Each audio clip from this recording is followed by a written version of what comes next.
Buenos días. En este tema que corresponde a este módulo nos referiremos ya específicamente cuál es el tratamiento que debería aplicarse a los pacientes que probablemente estén afectados por el COVID-19, ¿no? Y que recuerden ustedes que este es un tema cada vez más controversial, incluso diríamos hasta conflictivo, por cuanto hay posiciones encontradas más aún ahora que está vigente el tema de la vacunación. Entonces, en el primer nivel de atención nosotros tenemos que tener en cuenta todos esos factores por cuanto en la práctica en el tratamiento de estos pacientes nos vamos a encontrar con muchas dificultades, nos vamos a encontrar pues con incluso situaciones conflictivas. Y recordemos, para tener mejores referencias, que la infección por COVID-19 es una infección respiratoria aguda. Generalmente es una infección respiratoria aguda que de pasar a, digamos, de ser una faringitis, faringoamigdalitis o una rinofaringitis, puede convertirse igualmente en una neumonía. En pocos casos, este cuadro solamente digamos, circunscribe al aparato gastrointestinal, lo cual es muy raro, porque generalmente afecta las vías respiratorias.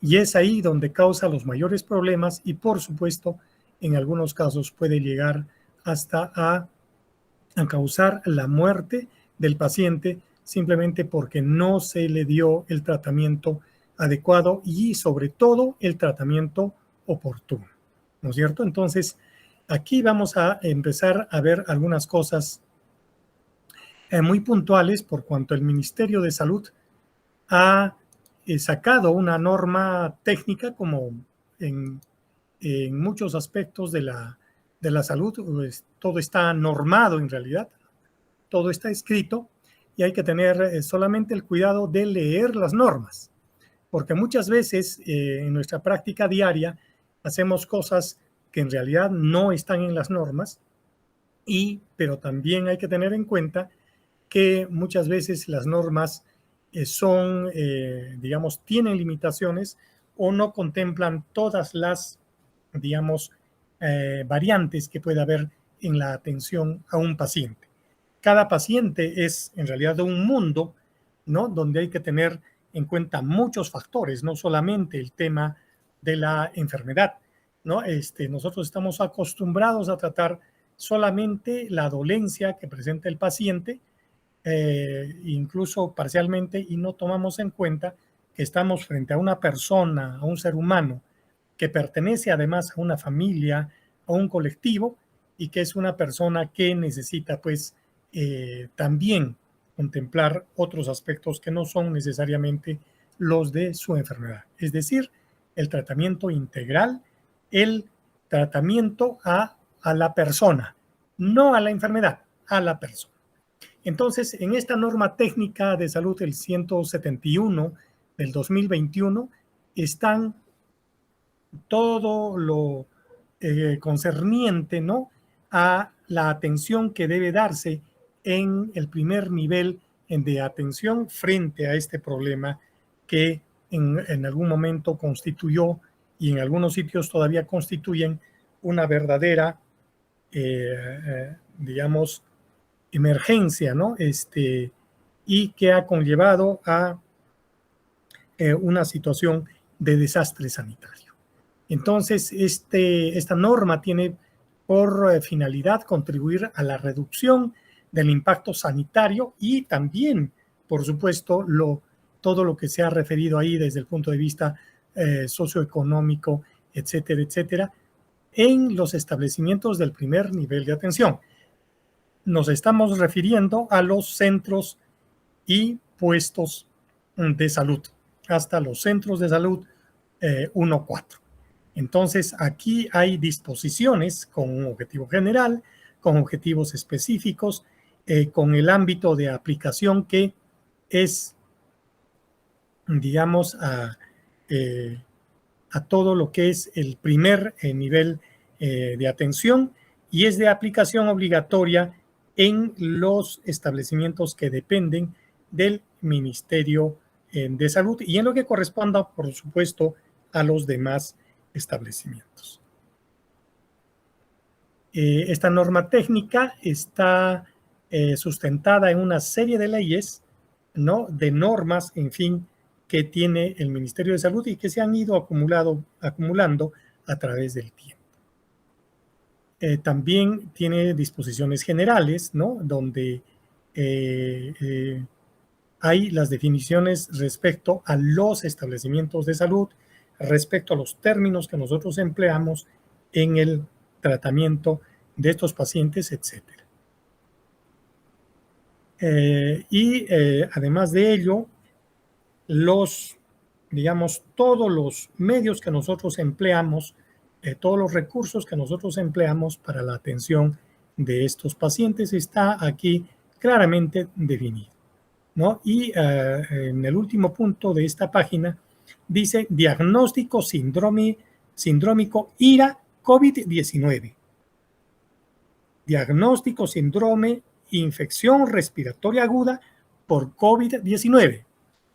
Cuando, digamos, en la práctica diaria, nosotros no tenemos la costumbre de identificar al COVID-19 con una infección respiratoria aguda, cuando lo que estamos es precisamente frente a una infección respiratoria aguda y seguramente en el tiempo, como ha sucedido con la H1N1 y otras, infecciones respiratorias virales, ¿no? Simplemente va a llegar un momento en que todos en algún momento haya tenido contacto con material genético del COVID-19 y se va a quedar ya de una manera endémica en muchas partes del mundo. Seguimos con las definiciones, ¿no? Y además de eso, tenemos acá una definición muy importante respecto al seguimiento clínico, donde por supuesto que estos pacientes se les tiene que hacer un seguimiento muy estricto y ese seguimiento debe hacerse empezando por la comunidad, por la familia, porque es ahí donde se produce la enfermedad y además esa es la oportunidad que nosotros tenemos de poder captar tempranamente a los pacientes, darles el tratamiento precoz y resolvemos gran parte de los problemas que nosotros tenemos. ¿Qué pasó el año 2020 cuando empezó la pandemia? Simplemente que hemos esperado por las circunstancias de nuestros servicios, por las limitaciones de nuestros servicios, ¿no? Que los pacientes que ya se sentían muy mal acudían a los servicios de salud encontrando a estos muchas veces cerrados y simplemente el cuadro se iba agravando. Entonces, lo que tenemos que hacer, en primer lugar, es con todos los recursos del sector público, de las autoridades locales, poder atender tempranamente, captar tempranamente a estos pacientes en la comunidad y darles el tratamiento precoz, el tratamiento respectivo, porque sí existe el tratamiento, ¿no? Entonces, allí tenemos pues oportunidades muy importantes. Por ejemplo, telesalud. Pero algunos están entendiendo que telesalud es un sistema muy complejo que necesita muchos equipos, que necesita personal especializado. No es así. Telesalud o telemedicina puede hacerse desde un teléfono celular y es muy efectivo, realmente efectivo y puede llegar a lugares que normalmente los servicios de salud no llegan. Es decir, la telemedicina simplificada se puede hacer a través del teléfono celular, les repito, con muchas ventajas y de una manera muy eficiente.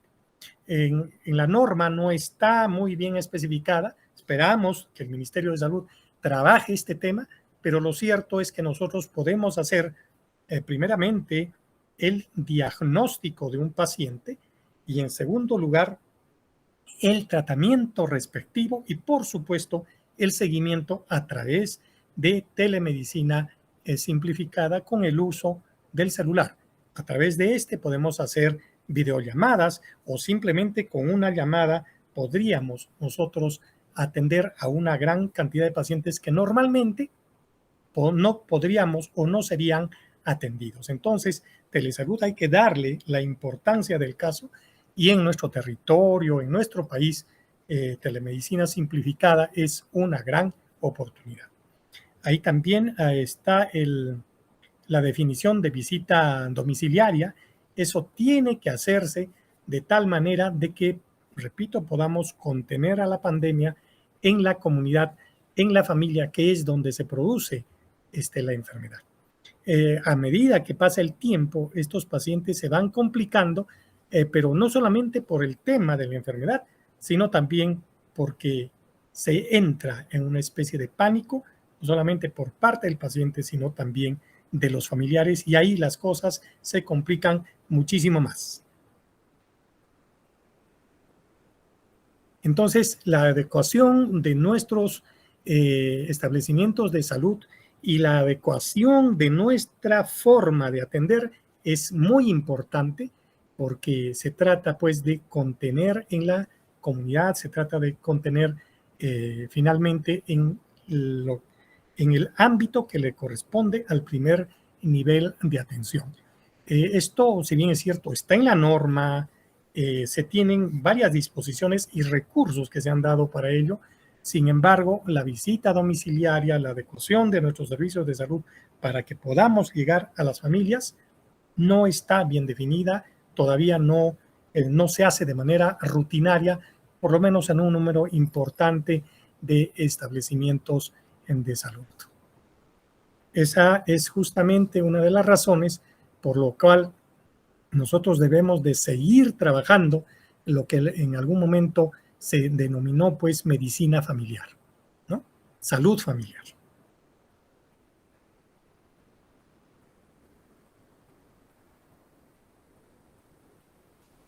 Igualmente también esto nos va a permitir a nosotros tener un contacto muy cercano con la comunidad, con sus autoridades y con, digamos, aquellos entes que podrían muy bien ayudarnos a nosotros, porque sin duda alguna el sector salud, solamente como sector salud, y ya se ha demostrado en la pandemia, no tenemos todos los recursos para poder atender a toda la población. Nosotros necesitamos tener a la población organizada para que podamos atender el problema sanitario que se ha presentado.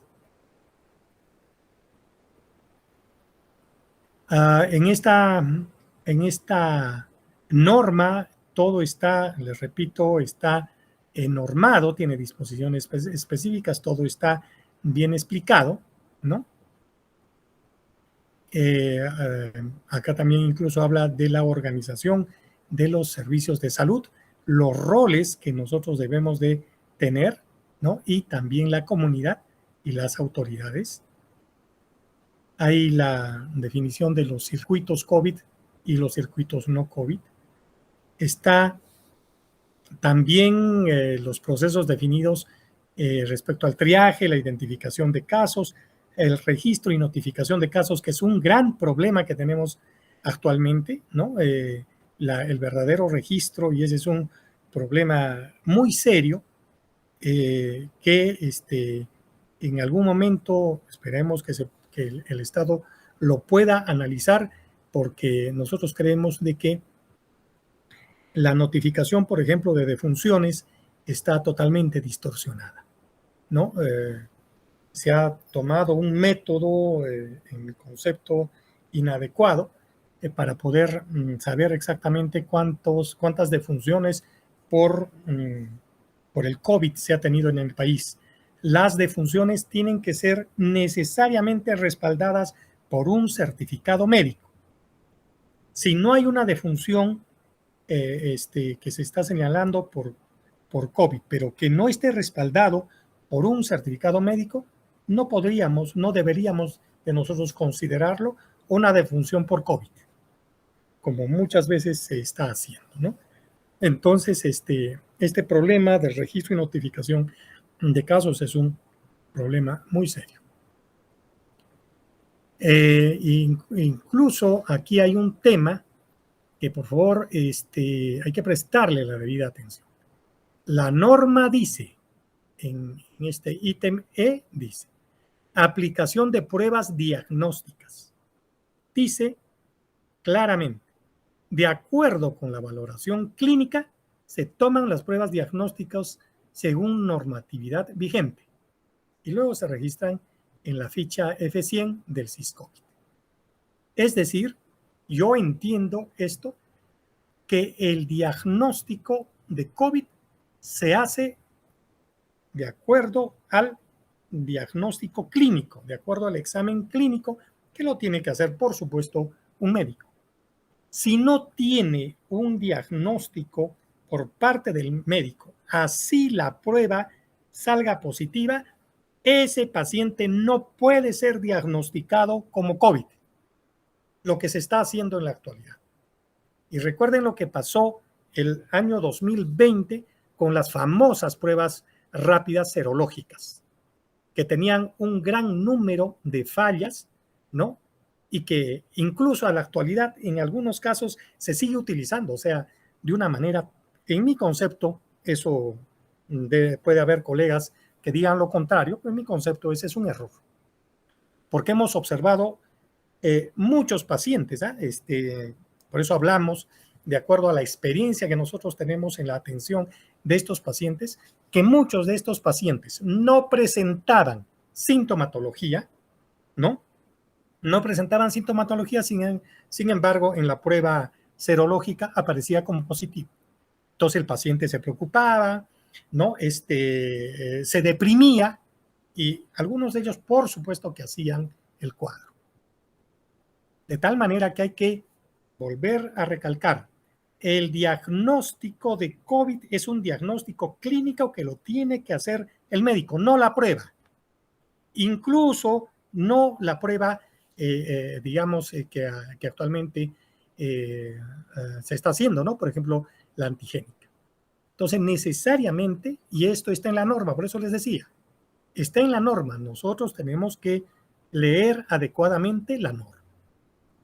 Bien, ahora, luego de eso tenemos pues un proceso de referencia y contrarreferencia, y ese es también otro de los problemas que nosotros hemos tenido, por cuanto siempre que se ha sospechado de un paciente con COVID, se los enviaba a los centros, se los enviaba a los hospitales, y lógicamente estos colapsaron, cuando la gran mayoría de estos pacientes podían ser tratados en el domicilio. Pero nos dejamos ganar por el miedo y no los atendíamos o simplemente cerrábamos los establecimientos de salud. Entonces, el proceso de referencia y contrarreferencia que ya está plenamente establecido, hay que utilizarlo, ¿no es cierto?, de acuerdo a la norma. Por supuesto también que acá en esta está lo del transporte asistido de los pacientes, pero recuerden nuestras limitaciones. Antes de la pandemia, muchos establecimientos de salud no tenían ambulancias.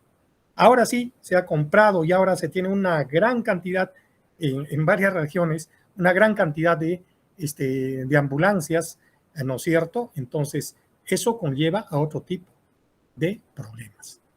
Nosotros, a pesar de que tengamos ambulancias, de repente no tan lejos del hospital, otros centros, digamos, de referencia, nosotros tenemos que atender a nuestros pacientes en el primer nivel de atención. Es posible hacerlo y es, digamos, lo más importante.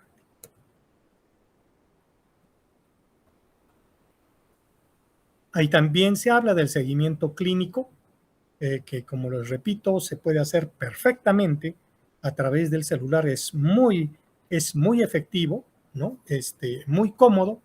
Y ahora que tenemos a nuestro personal, un número importante de personal médico con trabajo remoto, este personal debe hacerse cargo de ese seguimiento a través del teléfono celular.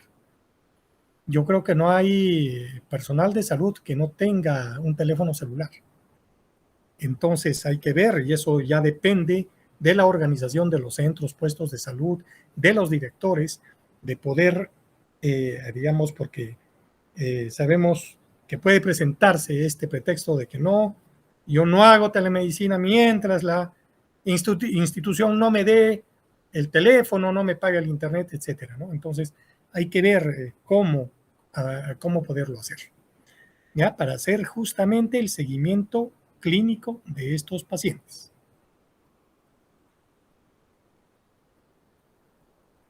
Y ahí en la norma está, ¿no? A distancia y también de manera presencial. Los circuitos de atención no COVID, también ahí tenemos la norma. Recuerden de que es cierto, tenemos el problema de la pandemia, pero no por ello las demás enfermedades deben de descuidarse. De ninguna manera, y las demás enfermedades nos están en estos momentos sobrepasando, simplemente porque nos hemos enfocado mucho en el COVID y nos hemos olvidado de las otras enfermedades. Entonces tenemos problemas con pacientes diabéticos, tenemos problemas con pacientes hipertensos, problemas con pacientes gestantes, etcétera, etcétera. Entonces acá hay que tener, nuestros establecimientos de salud tienen que ser adecuados para poder seguir atendiendo a nuestros pacientes. Las responsabilidades también están claramente establecidas a nivel nacional, a nivel regional y, por supuesto, a nivel local,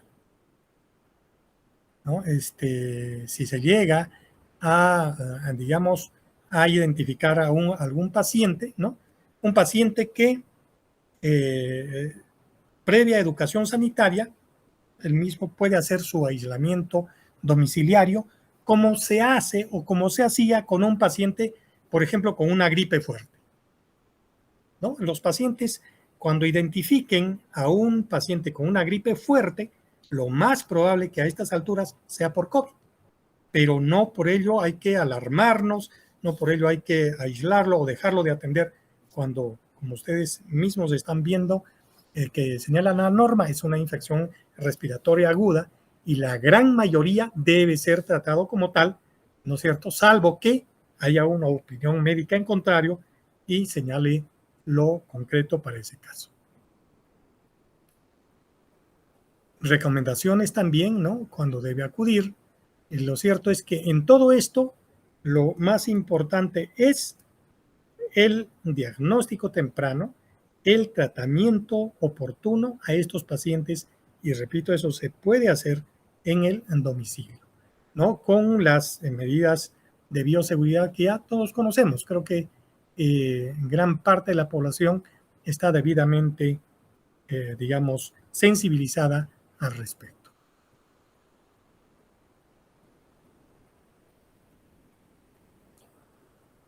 Estos solamente son el resumen de la norma con los circuitos, ¿no? Que se deben de tener, con el flujograma de atención prehospitalaria, el transporte asistido, etcétera, etcétera, ¿no? Y, por supuesto, las intervenciones de salud individual y salud pública, que son complementarios entre sí, ¿no? Y, finalmente, esta es la norma.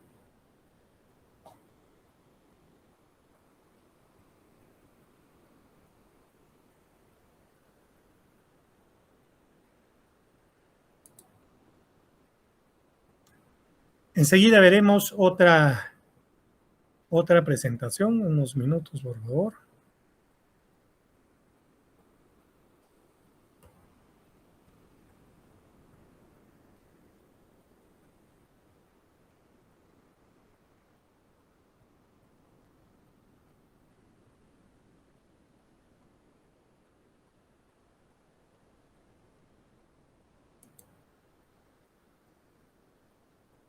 Bien, para tener de repente una idea más clara de que estamos frente a una infección respiratoria aguda, lo que está en estos momentos muy vigente es el tema del Ómicron, ¿no?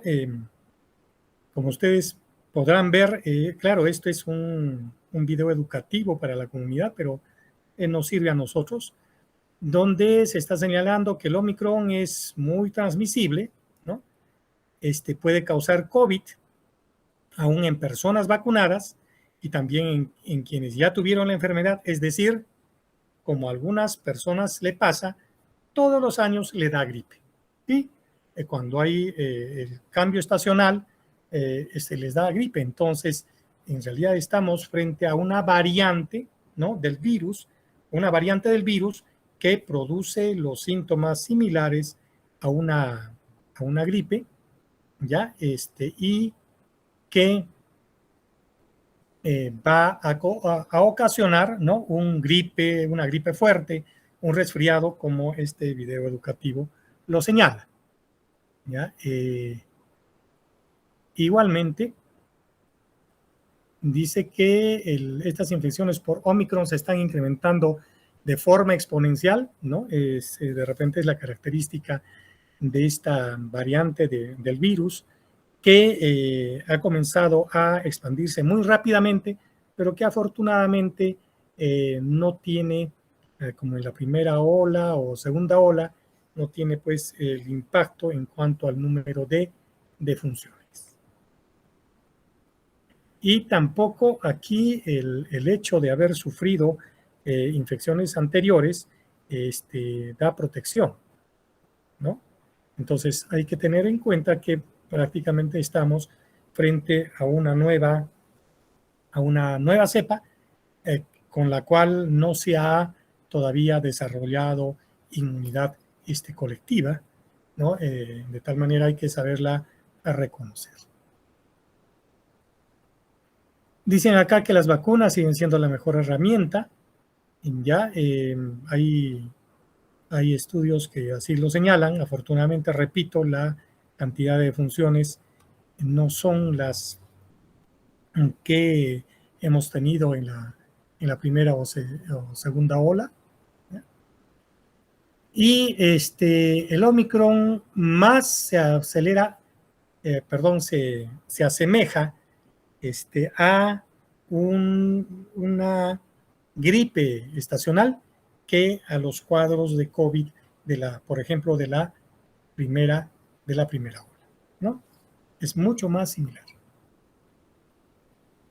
Y de hecho que aquí tenemos que tener muy presente las medidas de bioseguridad, donde las mascarillas son la mejor opción para ello, para evitar precisamente la diseminación de los virus a través de las gotículas que uno expulsa al respirar, al toser, al hablar o al estornudar, ¿no? Para que no se contamine los ambientes en los cuales estamos, que son los ambientes cerrados. En los ambientes abiertos o en los lugares abiertos, la posibilidad del contagio con mascarillas es prácticamente nula. Y sin mascarilla es mucho menor, más aún si se mantiene, ¿no?, la distancia respectiva. Entonces, ahí hay algunas medidas que están tomando algunas autoridades locales, principalmente, que nos parecen, por decirlo menos, nos parecen inadecuadas, ¿no? Por ejemplo, impedir que la gente vaya a las playas, que son muy bien ventiladas porque corre bastante viento, son espacios muy amplios. Ahí pues las posibilidades del contagio por el coronavirus son prácticamente nulas. En cambio, en un restaurante es mucho mayor. En una reunión social, digamos, bajo techo es mucho mayor, ¿no? Pero sin embargo, estamos viendo que eso está sucediendo. Entonces, hay algunas medidas que son, pues, por decirlo menos, inadecuadas. Entonces, ¿dónde hay que usar el cubrebocas? En lugares públicos, en todos los espacios cerrados, ¿no? Cuando no se pueda mantener el distanciamiento y, bueno, cuando se está con personas que uno no conoce. Entonces, lo mejor es evitar, digamos, el contacto estrecho, ¿no? O bien las reuniones al aire libre, por ejemplo, en las playas, ¿no? En los lugares, en el campo, ¿no? Donde por supuesto hay muy buena ventilación. Bueno, estos son algunas recomendaciones, pero lo básico es que el Omicron, digamos, la sintomatología es similar a una gripe fuerte y como en el pasado se le conocía a una gripe seca, ¿no es cierto? Con un dolor de garganta, un dolor de cabeza, con fiebre, ¿no? Y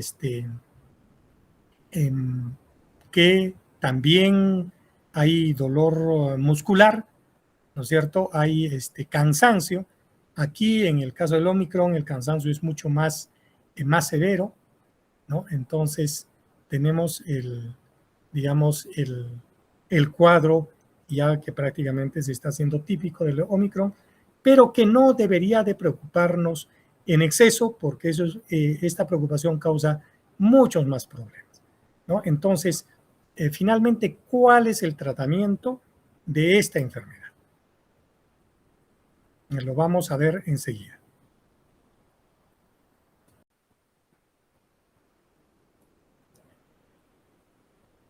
Bien, como ustedes ven en la pantalla, y con las disculpas del caso no he podido hacer la corrección, digamos, donde no figure mi nombre, pero creo que nos va de todas maneras a servir por cuanto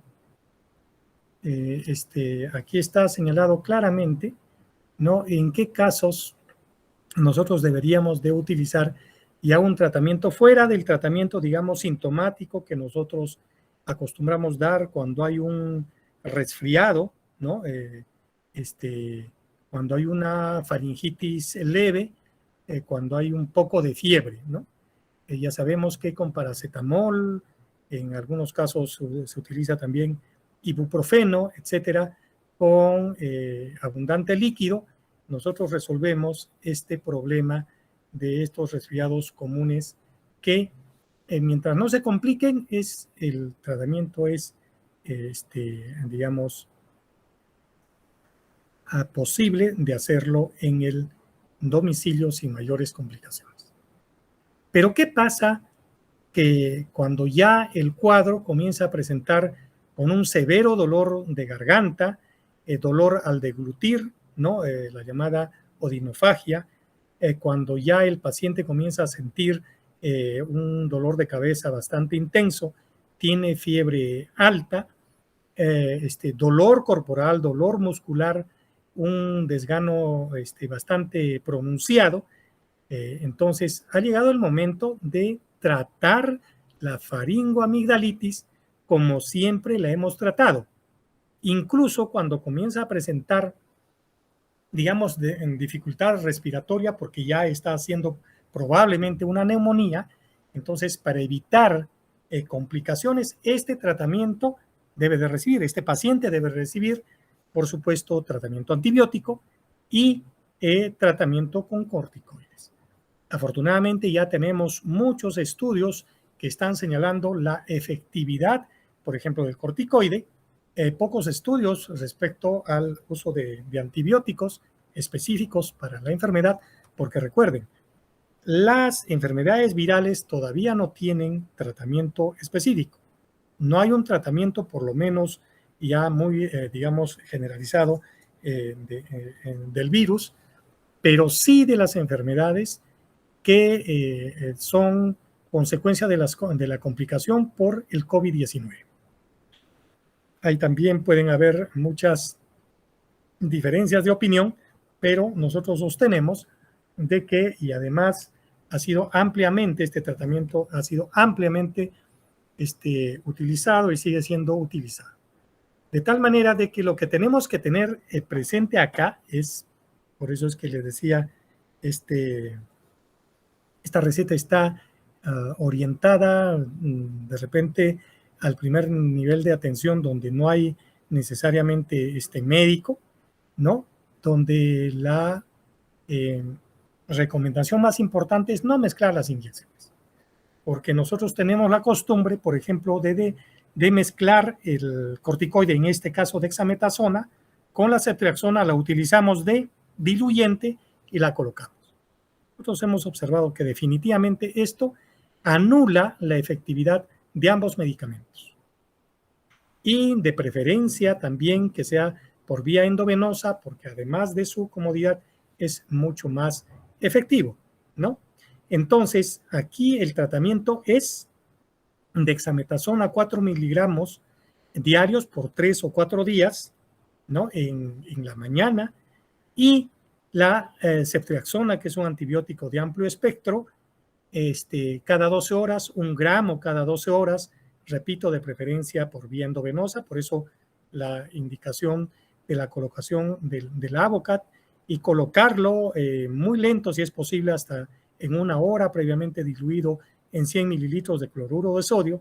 Y esto es bastante cómodo y seguro, porque algunas personas, cuando se les aplica la ceftriaxona muy rápidamente, pues sienten una sensación de desvanecimiento, etcétera, etcétera. Y si es intramuscular, bueno, el dolor es bastante pronunciado. Entonces, en conclusión, aquí es la utilización de dexametasona, 4 miligramos diarios, y ceftriaxona, 2 gramos diarios. Además, poder dar aspirina, una tableta de 500 miligramos, mientras dure el tratamiento.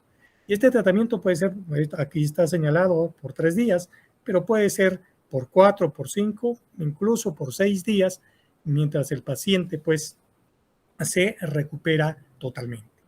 Y este tratamiento, repito, es para una faringoamigdalitis muy fuerte o para una neumonía. Entonces, lo importante es que cuando ya el paciente comienza a presentar un incremento de sus síntomas, de sus molestias, es necesario darles este tratamiento. Muchos estaban entendiendo que el tratamiento era darle oxígeno hasta que llegara al hospital, cuando más bien con este tratamiento simple y llanamente no va a necesitar oxígeno. También pueden ser otros antibióticos de amplio espectro, eso queda a criterio del médico tratante, ¿ya? O sea, no necesariamente este tratamiento, pero lo que sí es, en mi concepto, utilización de corticoide con un antibiótico de amplio espectro. También la vía oral es válida. Por ejemplo, amoxicilina con ácido clavulánico, que es el tratamiento para una faringoamigdalitis, también es muy efectivo. Entonces, lo importante es darles el tratamiento antibiótico, darles el tratamiento con corticoides para que este paciente no se complique y no tenga que llegar a un establecimiento de mayor nivel, ¿no?